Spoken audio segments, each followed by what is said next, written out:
Okay, let me introduce myself. I am Dr. Suhail Ahmed. I have done my PhD in International Relations from the University of Peshawar in 2015. I joined ComSets the same year in September, and before that I have been teaching in different institutions. For example, Fazaiya Inter College Peshawar, I taught there in 2006 and 2008 as a lecturer of Pakistan Studies. I have got two masters, one is in international relations and the other is in political science, and I have worked in development sector as well. A few projects I developed and then they were implemented in different parts of Khyber Pakhtunkhwa. I basically am from a district Mardan of Khyber Pakhtunkhwa and spent most of my time in Peshawar. This is a brief introduction of myself.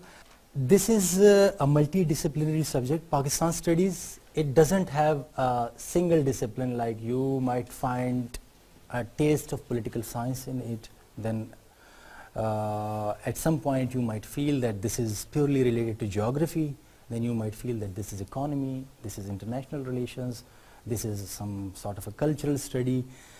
But everything related to Pakistan is basically in the domain of Pakistan Studies. So that is why we call it an interdisciplinary subject, right? It will be a 3 credit hours course, which means you need to take at least 3 hours per week of Pakistan Studies, right? Which is 1.5 today, 1.5 on Wednesday, so every week this is 3 credit hours, right? It's a compulsory course.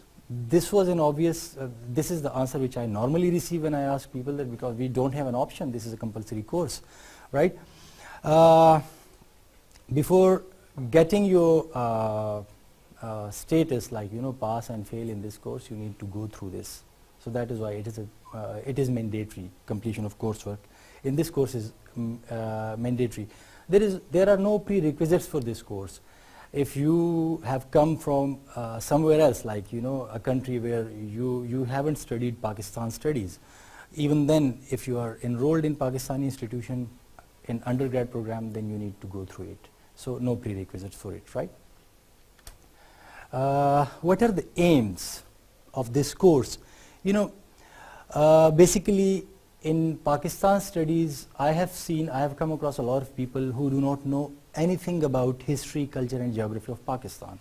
If you ask a person, a Pakistani person, that what is the Pakistani culture, he or she might be confused, he or she might not be telling you the right answer, because due to the media bombardment by Western countries and some of the regional actors, we are unfortunately getting detached from our culture, right? So that is why it is an important subject, that in order to understand about our own history, in order to understand about our own culture and geography of the country, that is why this subject is really important. It will make you Pakistani, right?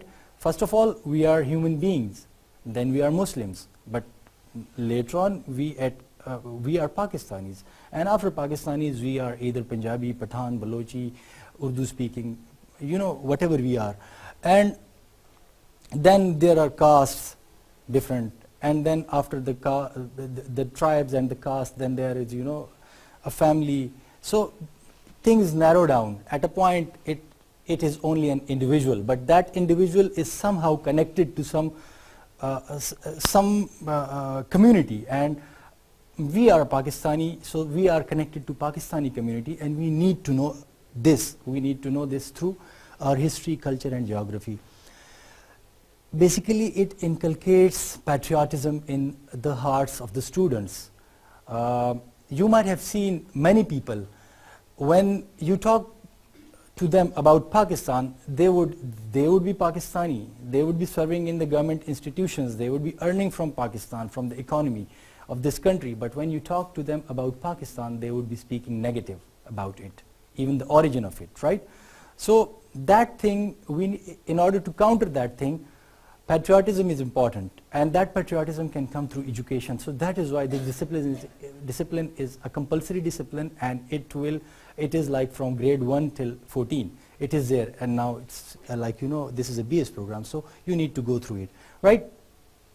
And secondly, the national integration this national integration is a really important aspect of Pakistan, right? If we trace the roots of most of our problems in Pakistan, current day problems, this is because that this sense of national integration is not there. If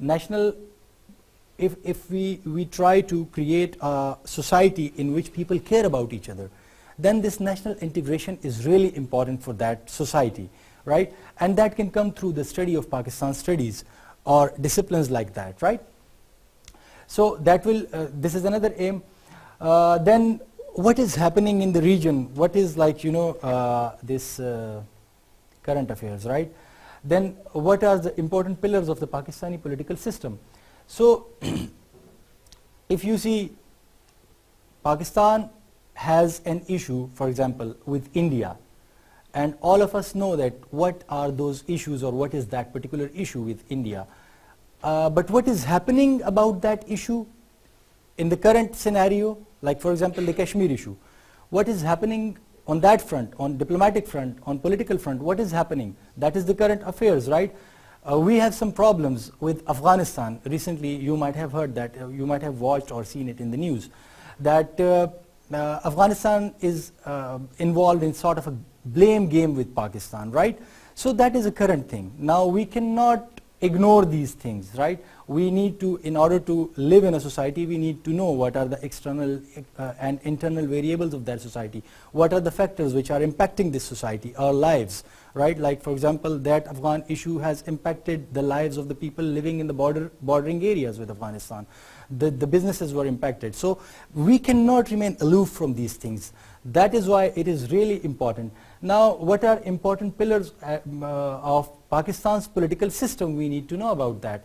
So, because these things ultimately affect the lives of the commoners, so, and we are commoners, right? So we cannot remain aloof, but we are educated commoners. So that is why we need to study it. When we grow up, when you people grow up, then you will be having a sense of belongingness to this country. Without it, you cannot create that sense in you. So that is another aim of Pakistan studies. That is why we study this discipline, right? And then, of course, to provide in-depth understanding of Pakistan, right? On economic front, on political front, on cultural and geographical fronts, we need to provide that in-depth understanding of Pakistan through this course. You can contact me. This is my email address. You can contact me if you need to contact me. You can write down this email. Make sure that you write this A, not E, right? Because then someone else will receive this email. In Ahmad, it is A.D. Ahmad, not E.D. Ahmad, right? So make sure about it. You can come to my office. It's on the 3rd floor in Biosciences, where the Humanities Department is there. On the third floor, room number 326. You can come there by appointment, and if I am available there, you can just come and see if I am there, so you can discuss your matter with me. And Miss Mahwish Bakht will also be in your contact, right? Okay, what are the objectives? What do we want to achieve from it, from this course, right? 16 weeks of conversation. I'll be speaking, you will be asking, you will be speaking, I'll be learning from you, because you are from diverse cultures within Pakistan. So I'll be learning even from you. We all will be learning. The objective is to acquaint students with the significance of Pakistan studies as a compulsory subject, right? This is one of the objectives, this one. Then to familiarize students with the basic concept of Pakistan's ideology, because we do not know about ideology. We do not know much about the ideology of Pakistan. Even if I ask right now, some of you might give me quite confusing and interesting answers. So we do not know about normally, right? So this is another objective. Then to familiarize students with the movement and historical events that led to the creation of Pakistan. You just tell me one thing. What is the importance of a journey in life? Like for example, you are going to the United States of America from Pakistan. The destination is the United States of America, right? If you have got a time machine, imagine you are going for the first time, you have got an opportunity to travel there for the first time, and you have got a time machine just one click away from the United States of America, and you will be there in seconds. Would you prefer that method, or would you prefer to travel by, aeroplane at least, if not train or ship, right? Time machine. You are going for the first time. I'm amazed. Okay. Plane. One of the benefits of the plane is that at least you will see Doha, then you will see Heathrow Airport at least, if not the whole of London, and then you will reach, and in the process you will discuss the conditions in the United States of America with a lot of people on your way, right? Because you are going for the first time. So you will have this adventure of journey in your while heading towards your destination, right? That is the importance of journey. Basically, the journey is the main aim. It is as a result of that journey, it is the path which describes how to reach there. So if you go through a time machine, you will never know that where the United States of America is, right? But when you go through a normal route which people use, then you will come to know about, when you describe it to someone, you will tell them that, okay, this is the whole thing, you need to go to a traveling agent, and then you need to buy the ticket of a plane. This plane takes this much time, this route takes this much time, and so that is the importance of it. So that is kind of a short history of your travel. The destination is there, definitely, but the travel in itself is very important in order to make other people reach there, or in order to make people understand how did you reach there, right? So that is the history, the historical events. Pakistan did not come into being like, with the help of a time machine. It was a long journey, and the journey of nations is normally comprised of decades, not years, right? So that was the journey of Muslim nation in India, and it took them a lot of time, and we need to understand it so that we can come to know about their hardships, and then after that we will be able to to have a sense of respect and sense of ownership for this country, right? That belongingness, this is another aim. I have already talked about it. Then to make students aware about their basic rights and responsibilities as citizens of the country, because this is a concept of political science. Yeah, do you want to ask something? Okay, this is a concept of political science. If I say that I need my rights, right? So who is supposed to give me my rights? The society, the government, like you. You are supposed to give me my rights. But in return, whatever my rights are, you also have the same rights. So I am supposed to give you your rights, right? So that is my responsibility. To give you your rights is my responsibility, and to take my rights, or that is your responsibility, because I am taking it from you. So if you are denying me my rights, you are basically not fulfilling your responsibilities. If I am denying you your rights, I am not fulfilling my responsibility as a citizen. So this is very important, that the rights and responsibilities we need to understand about it, right? This is another aspect of one of the objectives of this course. Then to familiarize students with the current affairs and important pillars of Pakistan's foreign policy. Why we are having good relations with, for example, People's Republic of China, and why we do not have good relations with Afghanistan or India, or now Iran even. Why we do not have these good relations with them. So this is all related to the foreign policy and related to Pakistan. So that is why this is another objective of the course, right? Then what should be the methodology, or what is the methodology? Lectures, as I am talking to you people right now, this is one of the mode of teaching, right? One of the modes of teaching. Then presentations. You are supposed to prepare your presentations and related with some topics to Pakistan affairs, and then you will be presenting them over here.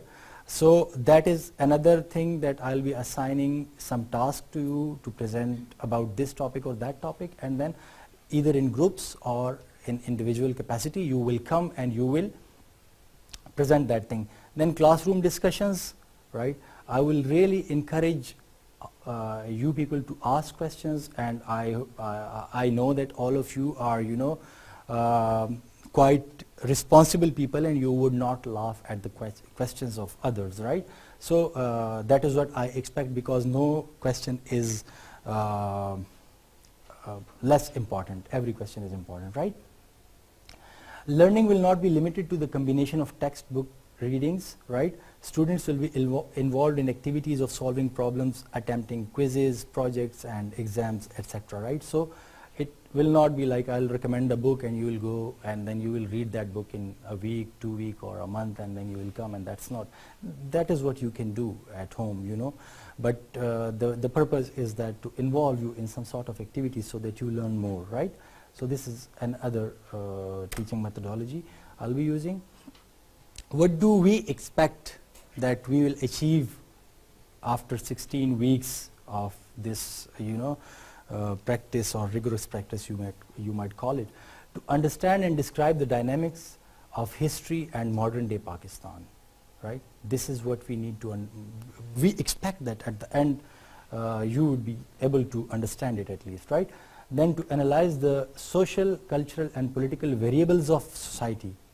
What are these variables? Why things are this way? Why they are not that way, right? So there are some factors working behind that, and that is what we call variables. So to understand that thing, then to take best decision in political, cultural and multi-ethnic context. Informed decision is what I mean by it, right? When you are informed and then you take a decision, that is a good decision, because you have considered all the facts behind that decision, right? That decision was not just taken on the spur of the moment, but you had some knowledge and then you took that decision. Then to take, then to critically review the history of Pakistan and the subcontinent.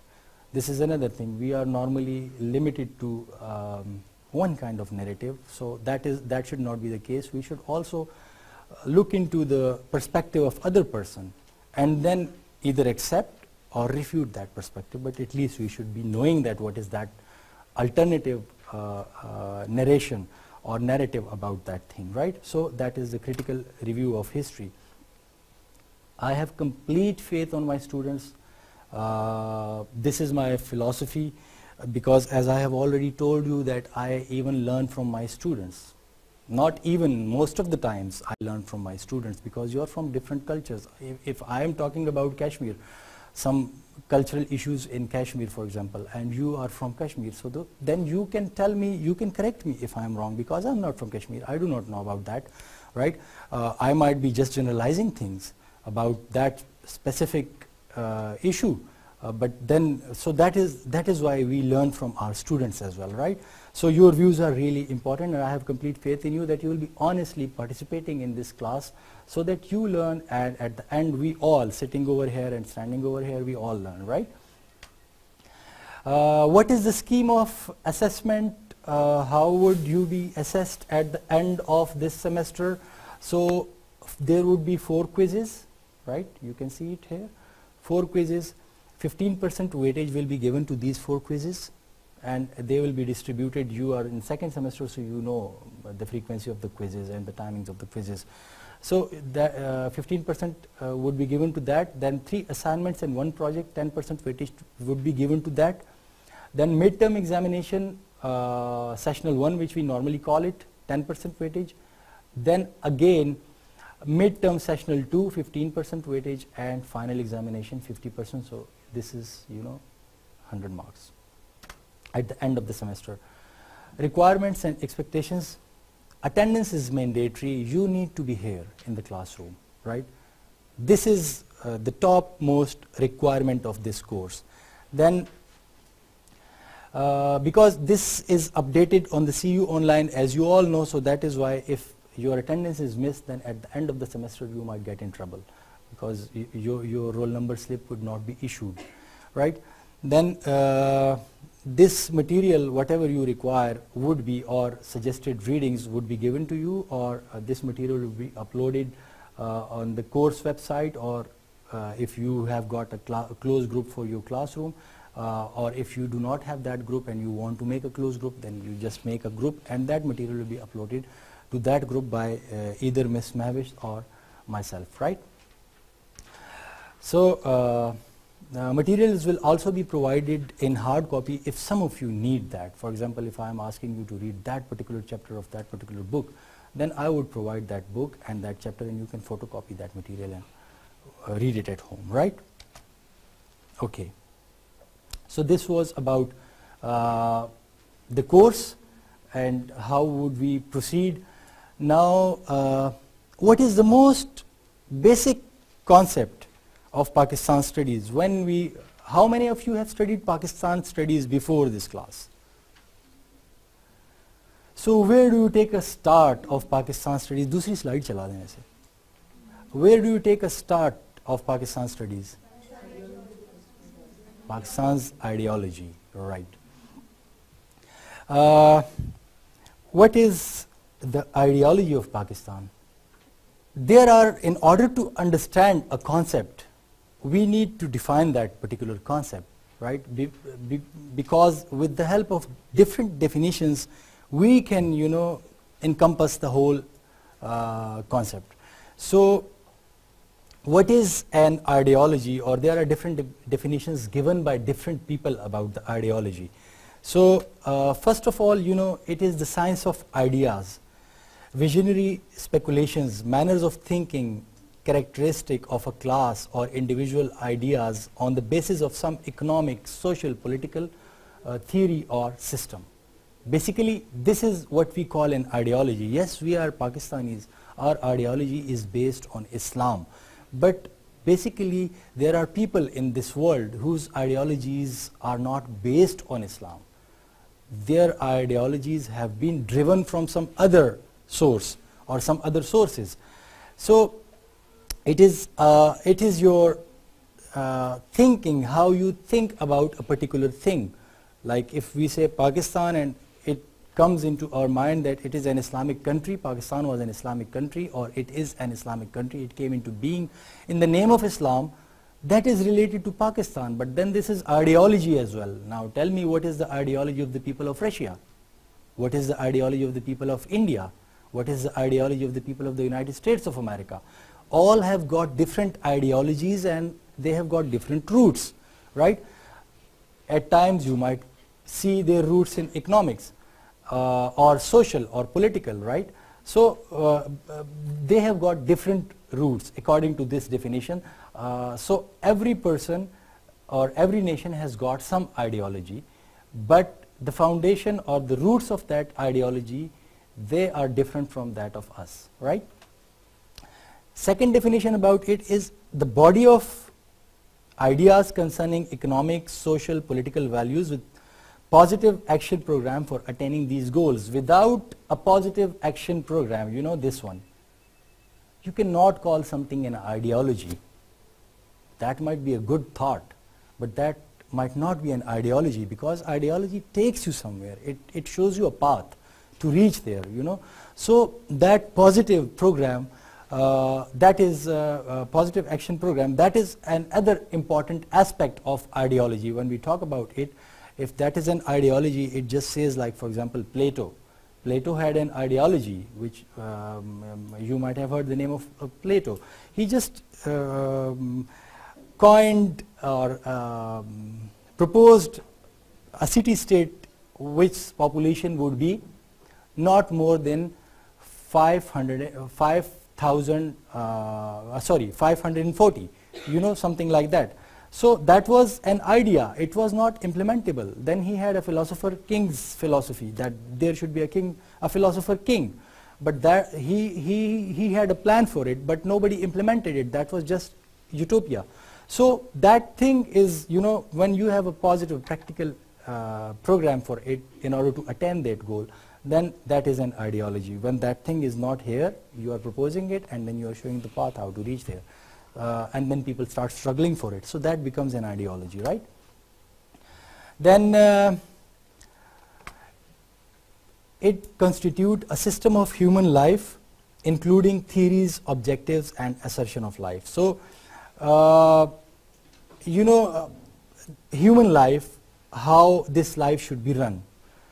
We are spending our lives normally according to the, like, you know, to the teachings of Islam.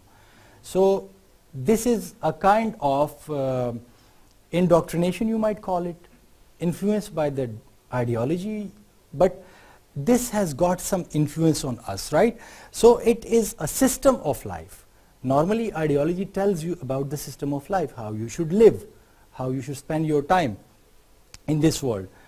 So this is another definition. Then individuals should ideally share common ideology in a society. For example, if somebody comes over here and that person says that, okay, I do not accept anything related to the Pakistan, to the ideology of Pakistan, and I'm not happy with it, either I'm happy with Afghanistan or I'm happy with India or Iran or China, and he is just, or she is just refuting all of our basic ideas about this country, then that person might be physically living over here, but ideologically he is not connected to us, or we are not connected to him, right? So there should be some common ideology for people to live in one place, right? Because that will create harmony. Otherwise this harmony will not be there and there will be chaos, right? Then this is a very good definition. I very much agree with this one, that an ideology offers an interpretation of the past, an explanation of the present, and a vision of the future. It tells you where you came from, where you are right now, and where you are supposed to reach afterwards. So this is an ideology, right?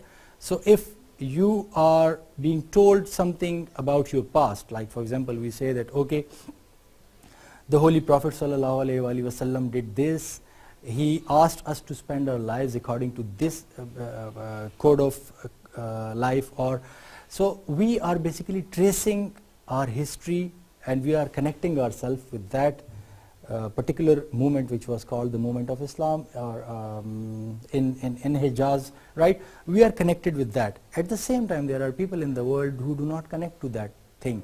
So they are detached from the past, which we think we are attached to, right? So that past, knowing about the past is really important. If I ask you, who are you, and you tell me I am, for example, I am Yusuf Zai, I am Sadhu Zai, there are a lot of tribes, you know, I am Rajput, I am Chaudhry. You are connecting yourself to something in the past, and then you are relating it with your current, and then you will be telling you that, okay, our forefather used to do this, so I'm not supposed to do that way, I'm supposed to follow them. So you are even, the past is directing you towards your future as well. That is very important. I think that's very important. Okay, when does the ideology emerge, or when do ideologies emerge? You know, like when they feel that they are being mistreated under an existing, this is visible now, I think this is visible as well, but when they feel that they are being mistreated under an existing order or under the status quo, then they try to change the status quo. They try to revolt against it, they try to, preach against it and preach in favor of something, and then they, first of all, they create an environment. That struggle might be of many decades, when they convince all the people to, follow them. So then later on, they can, form a strategy to how to, emancipate themselves from that particular order which they do not like, right? Secondly, it emerges like their status is threatened by fundamental changes occurring in a society. Now, how do you think that how can you relate this with the ideology of Pakistan, this fundamental changes occurring in a society? What fundamental changes did occur in the subcontinent that convinced the Muslims that we should form a separate homeland? There were some fundamental political changes which occurred in the subcontinent. First of all, the Muslims they came as invaders, as conqueror to the subcontinent, Muhammad bin Qasim, right? They invaded and then they established their order. Then there was the Delhi Sultanate, right? And then there was the Mughal Empire. There was the Mughal Empire. And in the Mughal Empire, the Britishers or the British came in the shape of East India Company. When they came and they subdued the Muslims in the subcontinent, so what happened? The status of the Muslim was all of a sudden, not all of a sudden, but it was drastically changed from being a ruler to a subdued nation. They were not used to it in the subcontinent. They were ruling the subcontinent and now they are under the rule of someone else. What happened? I'm just describing this fundamental change, right? What happened in the process is that the Hindus who were ruled by the Muslims, they found an opportunity to be on equal grounds with the Muslim, right? So they came close to the to those who had invaded India or who had ousted Muslims from power. That was the British Raj. So they came close to them in order to be in the corridors of power. And the British government or the British India government, they did not feel threatened by Hindus. They were threatened by the Muslims. They were feeling threatened by the Muslims because they thought that, okay, they have lost authority, now they will try to gain that authority back. So this is the community which we need to keep under check. So that is why the Muslims were under checked. They were there under their eyes and they were being checked thoroughly, and the Hindus were given leverage over the Muslims. That was the fundamental change which was occurring in the society. And then the War of Independence, 1857, the whole blame was put on the Muslims in that war. And then the Muslims were, the British government, then they tried to suppress the Muslims in order to make lives quite difficult for them and to crush that rebellion. So Sir Syed Ahmad Khan played a role. We will come to that in a later stage, but now just briefly, he played a role. He just impressed upon the British and impressed upon the Muslims that he told the British that the Muslims are not the sole responsible for this revolt of 1857. On the other hand, he told the British that, okay, if your policies also played a negative role in that area, and which compelled some of the Muslims to join the ranks of the people who were rebelling against you, right? So that fundamental change was occurring. Then the Indian National Congress was established in 1885, and though it was a representative of the whole India, all of the people of India, but it represented the interest or it protected the interest of Hindus, not all of the Indians, right? That was another change which was occurring in the society. Then the Muslims, by that time the Muslims had gained enough, education through the efforts of Sir Syed Ahmad Khan that they were, just becoming politically aware and trying to not be apolitical but political, right? Then Pakistan Muslim League came into being. Efforts were being made to for kind of to create a homogeneous environment in which the Hindus and the Muslims can coexist, but those efforts failed. As you all know that the Lucknow Pact, it was very important, 1916, it was very important, it is an important milestone in the efforts for Hindu-Muslim unity, but it did not work. Up till Khilafat movement it worked, but at the end of the Khilafat movement the Hindus part ways with the Muslims. Then the Simon Commission came, and the constitutional wrangling was there, and in that constitutional wrangling the Simon Commission main point was that the Hindus and Muslims cannot come together. They cannot even agree on one point. They do not have this capacity. So the Muslims and the Hindus took it as a challenge, and they say, why can't we do it? We can do it, right? So then Nehru drafted his proposal, his points, or his, which we normally call the Nehru report, that this is the constitution, India can agree upon it. Qaid-e-Azam just gave his 14 points at that particular point. Now it is very important to know why the 14, why the number of 14 is important. If you are aware about the international relations in 1919, when the First World War came to an end, there were 14 points of Woodrow Wilson, the American president.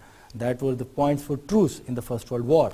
So that was just 10 years ago, the 1929, right? 14 points of Jinnah. So when he drafted his basic tenets of a constitution for future in India, or future constitution in India, he just drafted them in 14, so that when it will make to the headlines in the newspapers, people will just read it thoroughly, because 14 points were quite famous at the end of the First World War. So that was another, I would say, a master stroke by Quaid-e-Azam Muhammad Ali Jinnah, that he did it like that. So that was the change which was occurring, the fundamental change was occurring in the society. Then another change, which was the 1937 election, 37 to 39 Congress rule. It was another thing in which the Muslims of the subcontinent experienced that how would life be if they ever remained under Hindu rule in the democratic India, united democratic India, because Hindus were in the majority and the Muslims were in the minority. So that would be their fate, which was in the Congress, during the Congress ministry. That was another change. So, they were feeling threatened. Change was occurring, which convinced them to demand for a separate homeland. This was a long historical process. It convinced them to demand for a separate homeland. Otherwise, without these fundamental changes, the Muslim might not have asked for it, right? They might have opted to live in a united India. And again, this ideology, whatever that ideology at that time was, which was the Western democracy, they were proposing about the Western democracy, that there should be the rule of the majority. So that was not satisfying them, the Muslims. That is why they did not prefer to live in India. They rather preferred to ask for an independent state for themselves, where they can live easily, right? Now, these are the basics of the ideology of Pakistan. This one, ideals of the Islamic system should be implemented in a state, whatever they were asking for, that the ideals for the independent state would have been, they should be, Islamic system should be implemented in that particular state, and that was not possible in India, in united India. So they were asking for it. Then I have already talked about this one, that the Hindu and British exploitation of the Muslims of the subcontinent, it was a reaction to that exploitation which was there in the united India under the British Raj. So it again convinced them to have their own separate homeland, where that exploitation is no more there. Then a revolt against the prevailing system in order to save it from annihilation. Because it would have been a complete destruction of the Muslim way of life had they remained there in the united India. This is what they perceived at that time. So they just thought that it is better for us to leave this place, or to have a separate country where we can rule our lives according to our wishes, according to our religion, right? And then another very important concept, which is known as the Muslim nationalism. Now, basically, nationalism is a very difficult concept to understand. In order to understand it, you need to taste it. There are a lot of things which we cannot describe, but we can just, feel it. So nationalism, some people call it a feeling.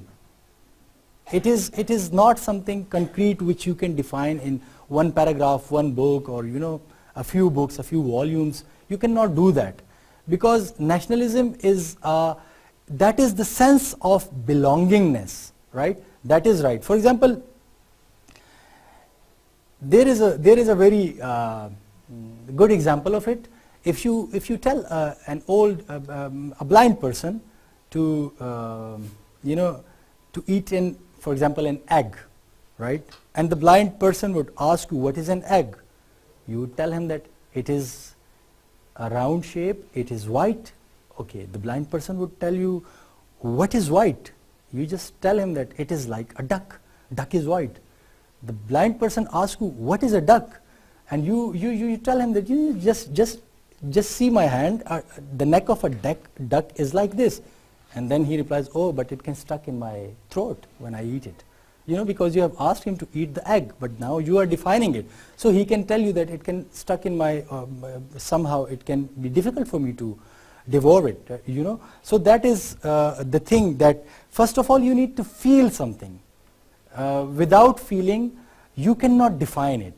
So nationalism is the same kind of a thing, that in order to practice it, in order to have it, you need to feel it, and then you can find words for it. So it's a very difficult concept. It is not easy to define in short classrooms and in short passages, but we will try to understand it. We will definitely, during this week, we will try to understand it, because the movement of Pakistan was based on two-nation theory. Now nation, what is nation and what is nationalism? Nationalism comes from nation. So in order to proceed further with the two-nation theory, we need to understand nationalism. You know, it is basically a European concept. The concept of nationalism is European in nature. It is not indigenous for us, right? But in short, if you are trying to understand it, just understand that, you know, it is a consciousness, it is a sentiment or a sympathy which binds a group of people together. Consciously, you think that you are part of that nation. You have got some sympathies with them. Why we people are nowadays saying that there are a lot of atrocities being committed in Myanmar against the Rohingya Muslims?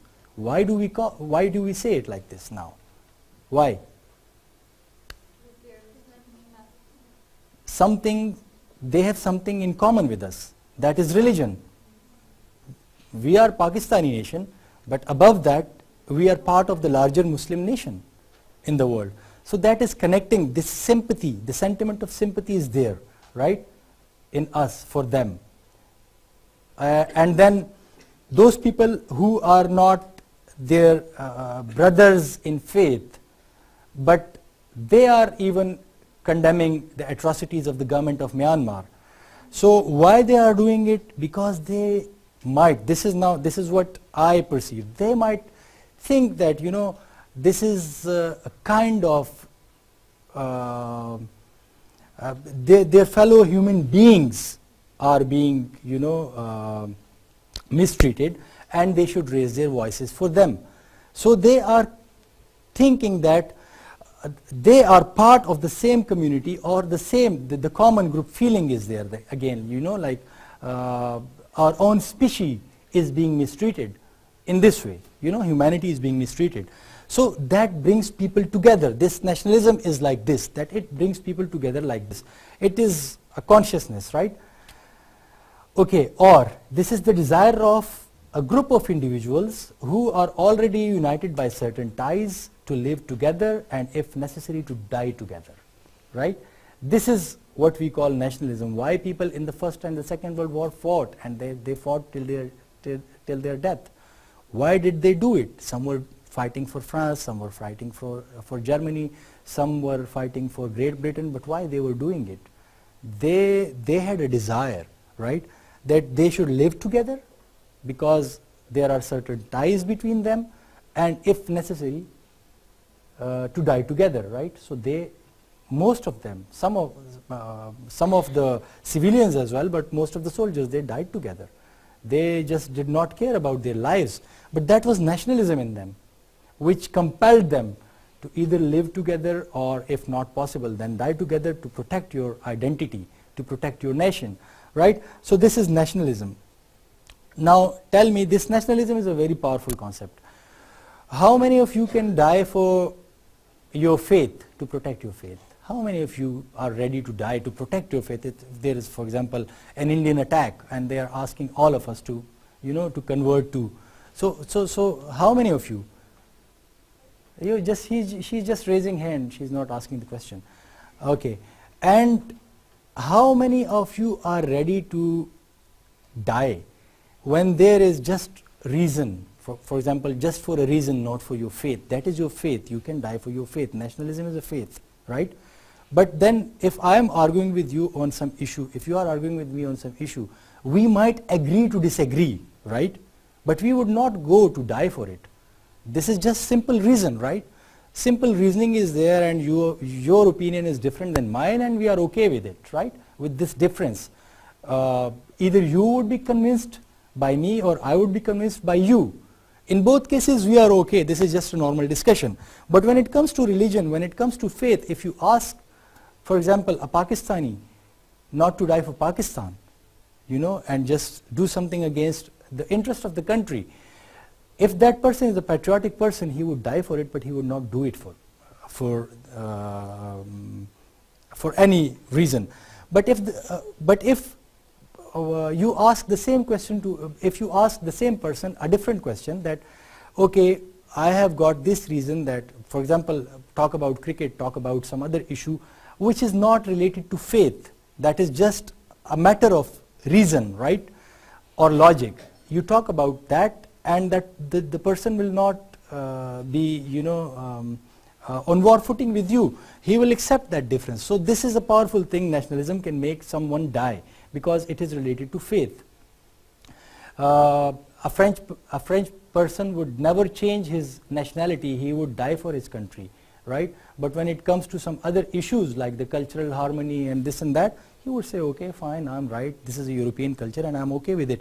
But on the other hand, if his country is threatened, he would go and he would fight with the same German with whom he was already on the common grounds that, okay, we are the same Europeans and we should do this and that. So this is nationalism, right? Then the wish, or it is the wish of the people who feel that they are one, to go on as living as like one, right? So they, for example, they are one. If someone is threatening their unity or their oneness, then they would find with that particular power, but they would try to go on living as one, right? They would try to protect their way of life. This is nationalism, right? Their own way of life in that particular country, they would try to protect it, and they would try to live together, and if that aspect is being threatened, then nationalism can create havoc in the world. And we have seen it in the early 20th century in the shape of First World War and in Second World War. That was purely the outcome of narrow nationalism. The First World War and the Second World War, that was the outcome of narrow nationalism, right? Now they have realized and they have, raised above that thing. They have raised themselves above that thing, that narrow nationalism. So narrow nationalism is not good, but nationalism in itself is not bad. It is paving the way for the creation of a good society, because people will live in harmony when they consider themselves as part of one nation, right? Okay.